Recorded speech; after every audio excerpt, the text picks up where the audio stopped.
Where are the best places in the world to retire? International Living has come out with their list of 3 countries. I'm going to share their top 3 and give my thoughts on where wealthy retirees should consider.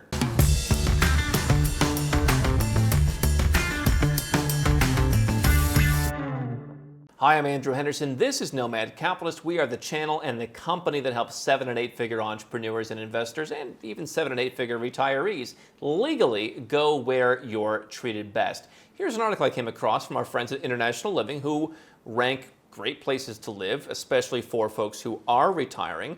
And the article that they put out goes like this. Imagine a place where sunshine is ubiquitous, a high-quality lifestyle won't cost the earth, and retirees are treated like VIPs with red carpet welcomes and rewards for age and experience.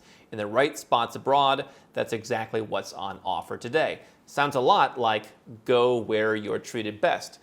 And some countries actively court foreign retirees, dangling benefits beyond the built-in perks like low-cost living, warm weather, friendly locals, and beautiful surroundings, says Jennifer Stevens, executive editor of International Living. So let's dive into the top 3 from them, and I'm going to give you my comments on each of these. So number 3 is Costa Rica, and they say that you're just getting a lot of benefits by being a retiree there because there's a great respect for retirees in Costa Rican culture. You're basically going to have a pretty good tax regime if you're on a pension, and insurance is pretty straightforward and pretty affordable. Number 2 is Ecuador, as they say, the land of the eternal spring, and lots of benefits, lots of discounts. Foreign residents have the same rights as citizens, and just again, lots of respect for people who are retired. One of the lowest cost of living. Cuenca, Ecuador has become one of the top destinations for foreign retirees, and Vilcabamba, Ecuador is, by some metrics, the destination in South America that has the highest proliferation of English speakers per capita. Number 1 was Panama, which is a frequent winner in many of these retirement studies, again based on getting discounts, high quality health care, the Pensionado Visa program, and just catering to wealthy retirees. Now, let's break that down. What I see from American-focused retirement publications is generally they will speak about Central and South America. You'll sometimes see talk about Europe. You'll see Ireland discussed. You'll see more talk recently about Italy and Portugal as those countries have become more popular and have tax incentives, including in the case of Portugal and Greece, tax incentives that speak to pensioners.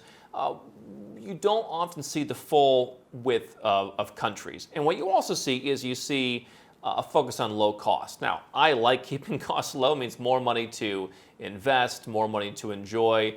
It's just a part of me that likes getting a value. I also understand if you've worked hard your entire life, if you have really been through some stress running a business, being an investor, maybe kick back and enjoy. So I think these countries are good. From my perspective as a nomad capitalist, Costa Rica, a good country, was going to change the tax regime around to where if you're a retiree, maybe you had a business, you had investments, they were going to potentially start taxing some of those. That has been pushed off for now, so Costa Rica is back on the nice list in terms of taxation. Costa Rica has a nice regime. If you are a pensionado, if you're a retiree, you can do that. If you want to bring your family down, you want to get your kids a residence permit. That's one thing I'm hearing more and more is how do I get my kids in on this action? Even if they're not going to live with me, I want them to have the option to come down, call it a plan B, call it a low tax option. If you have kids that are older, especially if they're married, it's going to be more difficult to add them to anything that you're doing. So Costa Rica offers options for the family to come down by showing income, putting money in the bank. I think that's a good one. Obviously, a lot of natural beauty. It's not a place where if you like the city life necessarily, you're not going to go and live in the capital. It's not a nice capital, but overall pretty good from an immigration and tax perspective. Ecuador, number 2, I think less good from a tax perspective. I think people have some misconceptions about that in that if you're paying taxes somewhere else, Ecuador may leave you alone. But if you're living a nomad capitalist lifestyle, it may not be as good. Beautiful place. Been looking at properties there. Cuenca is a very fascinating place. I think that southern Ecuador is very interesting. Lots of Americans and others have moved down there to buy property. It's something that we've been looking at. So Ecuador is very interesting. If you're living, if you just want the lowest cost of living, I think it's a good place.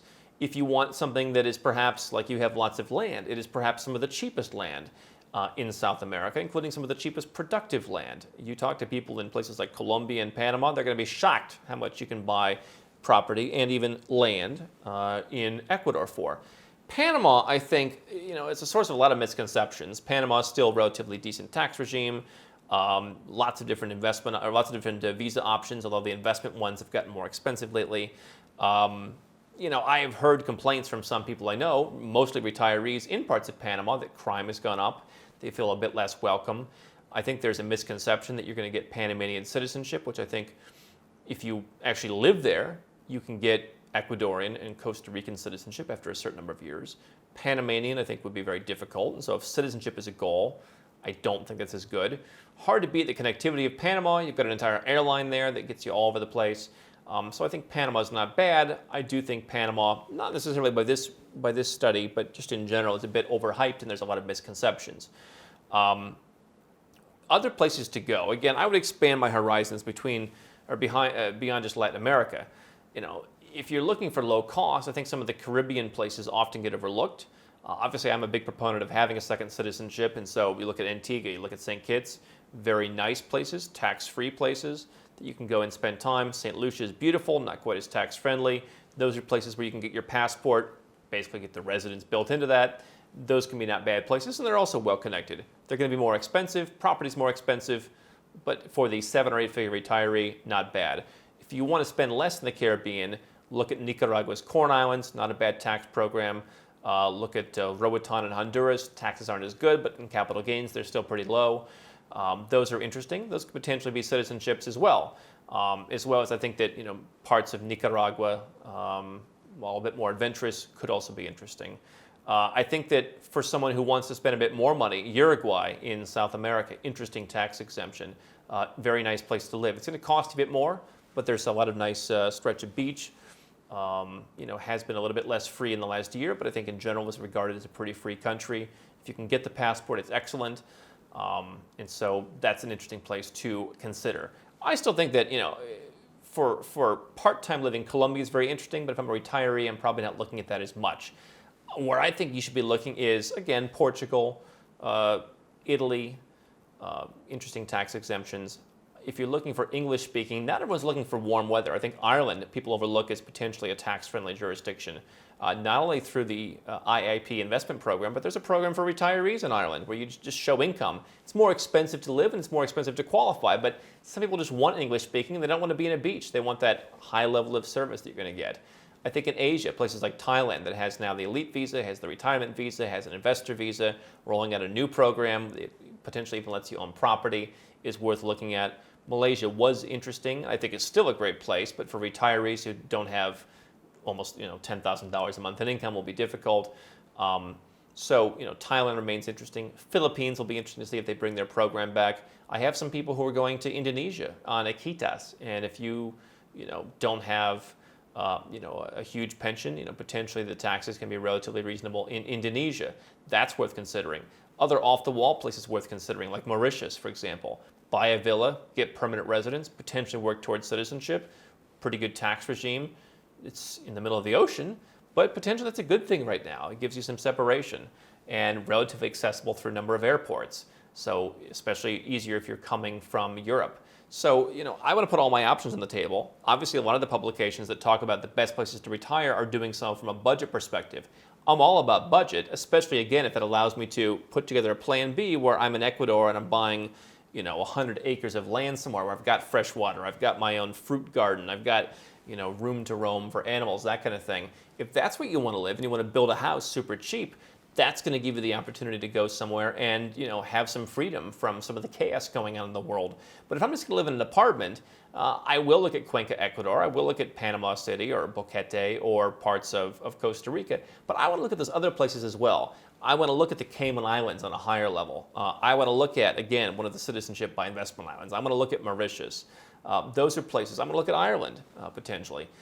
I think that it's worth looking at all those different places. Those are things that I would look at if I were telling someone where they might retire. Don't stop now. We've got well over 1,000 more videos here on YouTube for you to watch and learn how to go where you're treated best. And if you want to work with Nomad Capitalist personally, go to nomadcapitalist.com/apply, learn about our unique, tried and true process, garnered over years of experience, and learn how you can become our client.